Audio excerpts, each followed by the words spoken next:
Hey, everybody. I'm Chris Metzler, one of the programmers at SF DocFest. We've been bringing some of the most kind of interesting, eclectic, and fun documentaries from around the world to the Bay Area for 20 plus years. As you'll see, we're kind of still in the kind of aspect of kind of doing hybrid festivals. So some of you've seen this wonderful film at the Roxy. Other of you have watched it in the comfort of your own home. This was a real fun film to run across, and we're lucky enough to have some of the folks behind the film here. So welcome. Can everybody introduce themselves? And thanks again for being part of SF DocFest. Thanks for having us. Ken, go first. Okay. Hey, my name is Kenneth Thomas, but you can call me Ken. I'm the producer, director, and editor of It Came from Aquarius Records. And I'm Alan Horrocks. I'm one of the former owners of the subject of this fine film. And would you say star of the movie we just saw? I don't know because I haven't actually watched the film yet, but I hope so. I'm waiting for the premiere. Both of you guys are equal stars in this film. And I'm Andy. I was a co-owner of Aquarius Records with Alan for the last however many years. Cool. And I guess I was in the movie too. You were? Yeah. But I haven't seen it either, so. Oh, it's so exciting. So you guys are gonna, oh goodness. So we can't answer a lot of your questions. Really, Ken's gonna have to answer. Yeah, we can answer questions about the store, but we can't necessarily answer questions specifically about the movie. And I think all these answers will be like, what, in the future perfect tense or some weird thing like that. Andy and I worked at this record store, Aquarius Records, for 21 years, I think, thereabouts. 22 in Andy's case. He had seniority over me, even though I was his boss for a while. Well, you maybe a good place to start is, I think people are often wondering this, like, when Ken decided he wanted to make this film, like, was it history that you wanted to kind of revisit? Did you feel it was too soon, or did you just like it was kind of a nice way to kind of share an important part of your life and the passion? Like, what? Yeah, was there any mixed feelings at all? Well, Ken started making the film when the store was still open. Yeah, in 2013, during the last 3 years of the store. Yeah, so the store closed in 2016. So at the time, Ken, if you remember, I'd make jokes constantly when you started filming it, where I'm like, for this movie to be any good, like the store has to close, like for it to have a really dramatic ending. And you're like, don't say that. And lo and behold. Yep. Yeah. But yeah, so at the time, I don't know what I thought. I was like, that's cool that Ken wants to make a film about the store, and maybe he'll get it done, and it'll help out the shop somehow. And then, but at least it'll be a great document to have. And then, now it's some nostalgia. It's bittersweet, of course, and that's one reason I'm waiting to see it in the theater. But because there's some mixed emotions, because Andy and I think I can speak for Andy, both miss having a record store. And so it'll be great to revisit a lot of the old days too.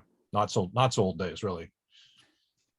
Well, it was just the two things that kind of came over is like when people do stuff that they love, it's just kind of infectious to see, even if you don't have necessarily the same passion. It's like, it's great just kind of getting caught up on things. And so, Ken, like, what was the thing that kind of made you decide, like, okay, this was the film that you wanted to make? Oh, multiple reasons. This could take like an hour to answer, but I'll try to keep it down to 2 minutes. I've made 2 other documentaries in the past. One was called Blood, Sweat, and Vinyl, which was focusing on 3 independent record labels that all sort of had a similar vibe about sort of doing the DIY thing in the 21st century. And I can honestly say that all the major bands in the documentary I found at Aquarius Records. And then the second documentary was a focus on just one of the bands. In the first documentary, a band called Old Man Gloom, another band I found at Aquarius Records. So I was like, we need to complete the Aquarius trilogy, bringing it back home. And so it was kind of always there. And couple that with my philosophy.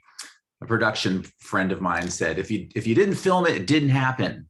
And I sort of take that to heart. It's just like, I know people will remember Aquarius Records, but for me personally, it's like, I need to film it, need to make a story out of it because it was such a special place for people. This will help it be remembered. So I'm just beginning to think that I am Ken's muse and he can't make a movie without me. that's the third reason that this film was What about made. me? I was in one of those other documentaries too. Yeah, I was Andy in and I were both. Andy and I were the first thing you see in that first documentary. You made. it's true. And we didn't understand why. We're like, why? This is not a documentary about our store. Why are we the first thing in the documentary? So Ken is just a little bit obsessed, Yes. and he finally got around to like, I want to. But you know, The other truth is thing- out. Yes. Another thing important thing to mention is that this documentary, even though I haven't seen it, I know that it's about the entire history of the store, which goes back to maybe you were, I don't know if you reveal this in the documentary if we get to the bottom of this one, but did the store start in 1969 or 1970? Yes. Nobody remembered when I asked them because it's way back in a hazy hippie times, but and that's why the store's called Aquarius. But so there's almost 50 years of history to cover. So I think there's a lot in the documentary that I'm going to be really interested to see that involves, you know, some people I know, but you know, prior to my involvement with the shop, long time. So that'll be Yeah, so for sure. more to it than just the story of Andy and Alan. And I mean, that could have just been its own miniseries, really. But I am ready for Ken's next movie whenever it's time. Just call me. In other words, I guess Ken was already hanging out at the shop as it was. He just decided to pick up the camera and tell the story at the same time. Yeah. I mean, kind of. He definitely was sort of a presence. You know, we were friends, obviously, from having made the first movie. We became friends, and you know, whenever we had a party or we had record store day, he was always there. And then I think it just seemed like the perfect opportunity since we were close, and he sort of had this inside look because there was a lot of stuff in the movie. Well, there's a lot of stuff filmed for the movie that I think was interesting for a person who romanticizes running your own business or romanticizes having a record store, where like, you know, he'd follow me around when I was delivering pizzas because we weren't paying ourselves. And like, you know, and like when I started at my new job, which I still have and where Alan works now, like they were all sort of these interesting parts of running a record store, running your own business that you wouldn't see otherwise. Because people, it's very much like, oh, record store is so cool. You sit around all day and listen to music, and you know, it's obviously a lot more than that. Or the lifestyle business. Still have the store. Yeah. Lifestyle business and there's a interesting lifestyle. But yeah, I think there's that pros and definitely cons was. to the lifestyle. I think that was definitely part of it. Is that like, you know, we hung out with Ken all the time. We saw him at shows. You know, like he also helped document like my band and filmed our reunion tour. And there was a lot of sort of crossover. And he even went on tour with my other band in Europe right around when the store was closing. So I don't know how it plays in the movie, but you know, like Alan was having to deal with a lot of the bullshit, and I was having to like try to find places where I could get cell reception so we could talk about closing the store from like 3,000 miles away, which is kind of weird. So Yeah, I'm going to really enjoy reliving revisiting. that. Watching this film. That's in the film. Don't worry. Yeah. I'll update. Well, this is a question for all three, but we'll kind of start with Andy and Alan first. Is that was there like one thing, like as you kind of knew that there was kind of a documentary in the making where you're like, hey, Ken, this is the thing that you need to know? Was there some sort of like kind of secret sauce or kind of like behind the curtain where you're like, hey, look, I know you think this is, really cool, but this is kind of, was there some kind of like come to Jesus moment of just like, hey, this is the thing you might not expect? And I guess the flip side for Ken, was there something that early on that just surprised you that you didn't expect? I think for me, honestly, was I don't know if this story made it in the movie, but a long time ago, some TV network wanted to make a TV show about a record store similar to like one of those tattoo show, like a like LA Ink or something. Yeah, like LA Inked or something.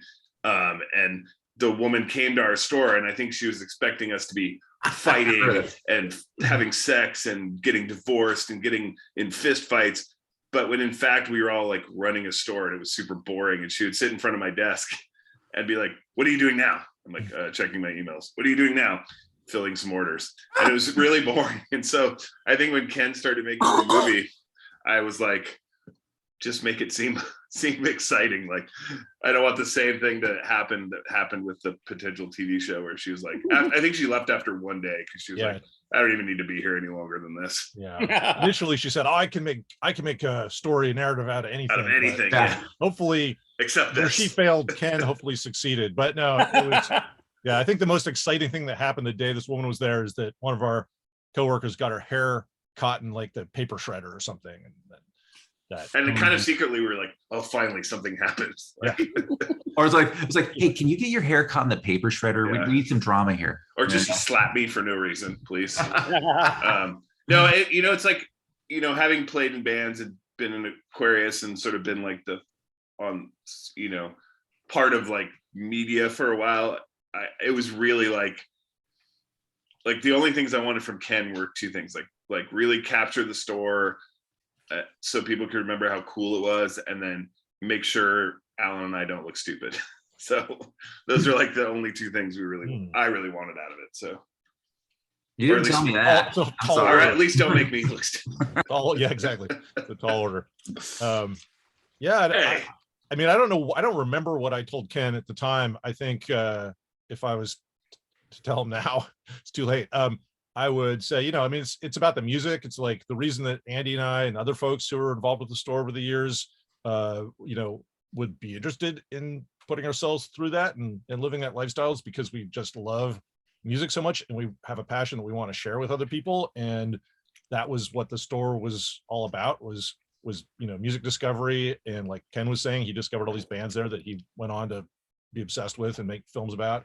And so I hope that that's what partially gets highlighted. It's, we're not alone in that, our store, but we had a kind of a unique niche with certain genres, and it was like it's a two-way street where we would also learn a lot from our customers, and so there was always this communication about what we loved, and hopefully that'll be something that comes through in the film.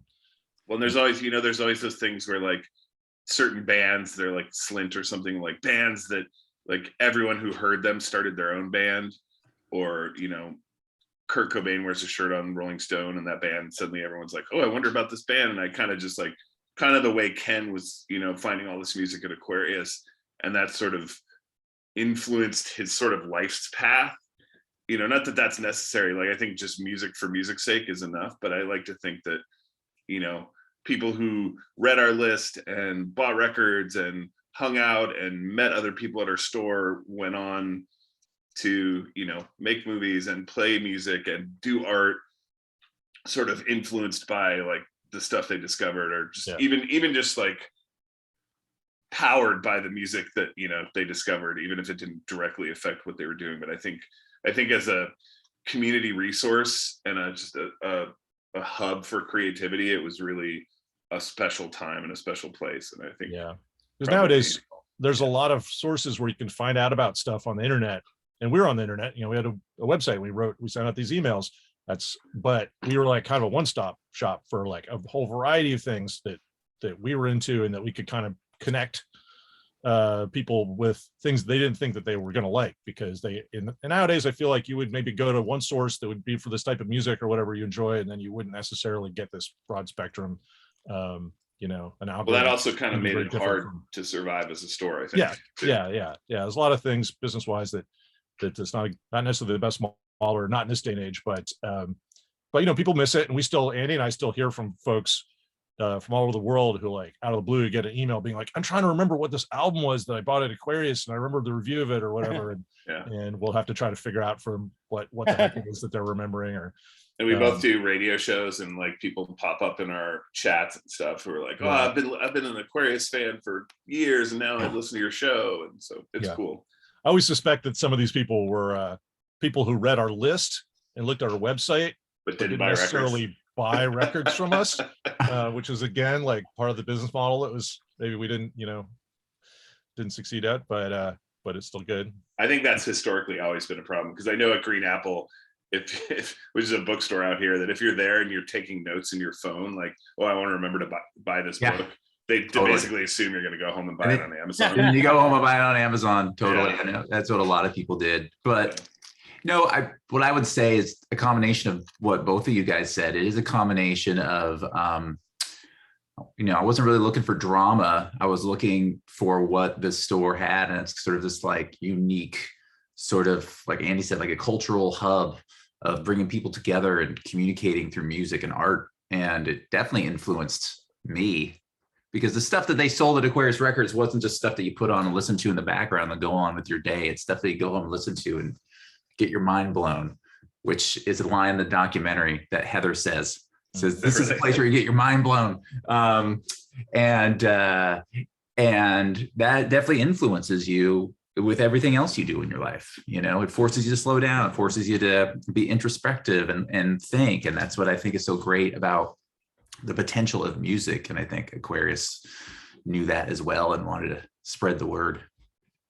Well, I have to, one is I think you guys are going to be surprised by the movie. It's a really fun trip. It's, obviously there's a lot of folks that love you all, but it's not just kind of a superficial hagiographic portrait. It's a really, fun film. And so that's one of the reasons why we were excited to kind of share as part of the festival. And yeah, as those of us who live in the Bay Area know that the kind of arts and culture scene has changed a lot over the last, couple decades, in the last couple of years. And, particularly as we come out of the pandemic, there's, a lot of this kind of woe is us of like, movie theaters closing or shops closing and things. And so,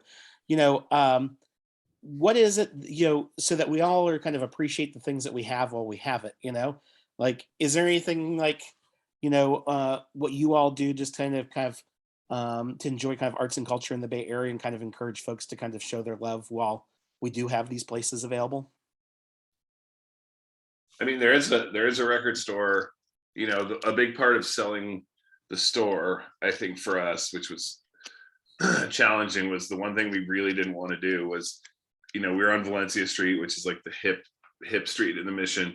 We didn't want to suddenly not have Aquarius and in its place another restaurant that no one can afford to eat at, or another cafe or another shoe store. So the fact that there is still a record store there is awesome. And at least some of the Aquarius employees still work there. So I would definitely say for people who want to buy records, Stranded, which is the store, is still a cool thing to check out.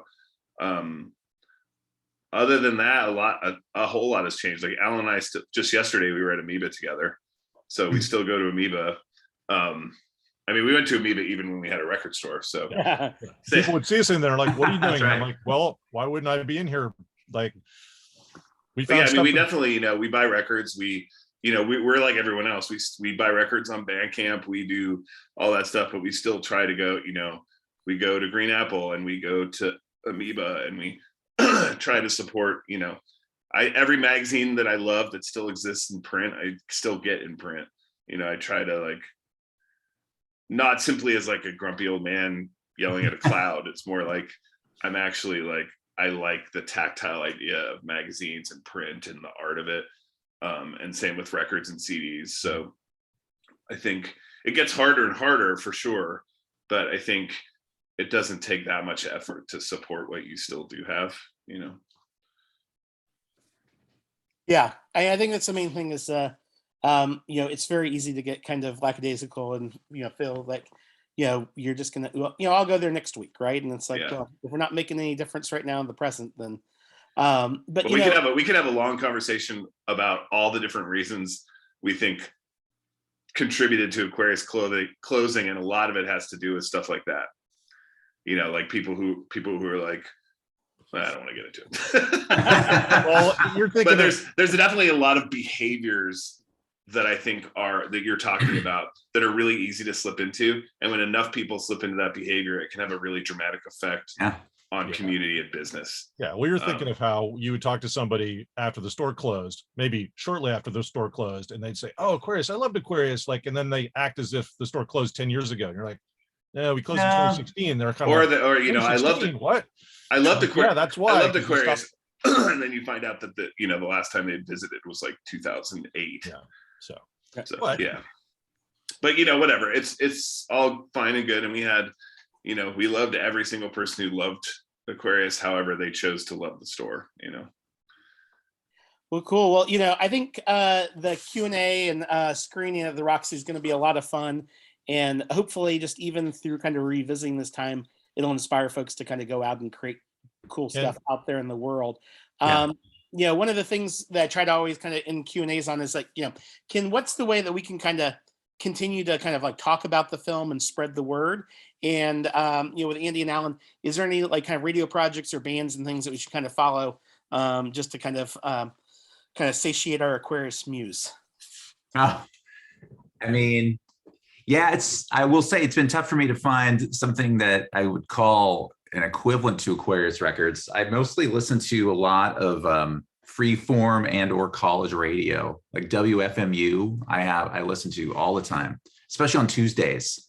There's this girl named Michelle with one L. That's what she goes by. And she has a show called Feelings. And it's followed by this, which it's kind of like, you know, melancholic rock. But then after that is this guy named Cremo Coil who just plays super weirdo stuff that I was just like, I bet I could find the stuff at Aquarius Records and nowhere else. So WFMU, which you could listen to online or in New York on an actual radio.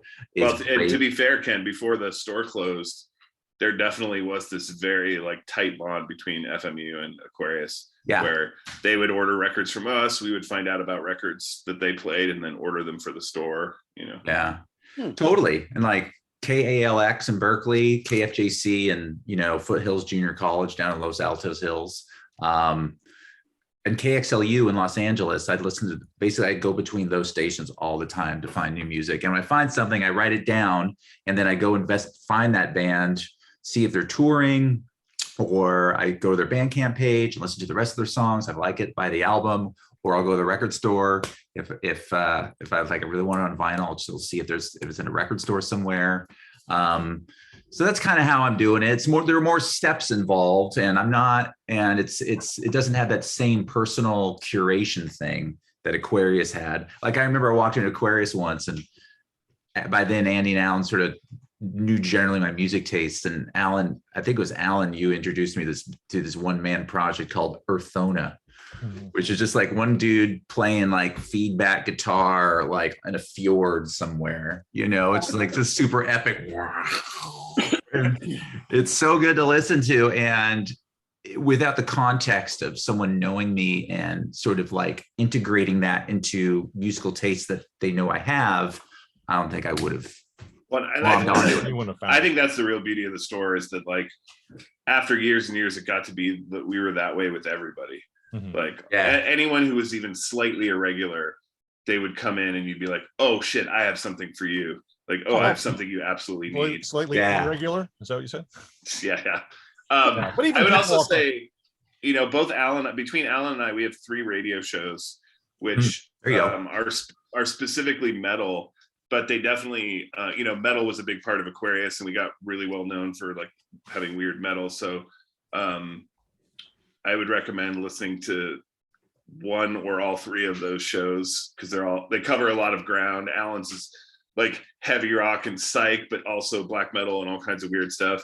One of mine is super weird underground black metal, and the other is a little bit more like broad. But I think they all would push your Aquarius buttons if that was something that you were still into. 2 of the shows are on something called Gimme Metal internet. What's on your shirt, Alan?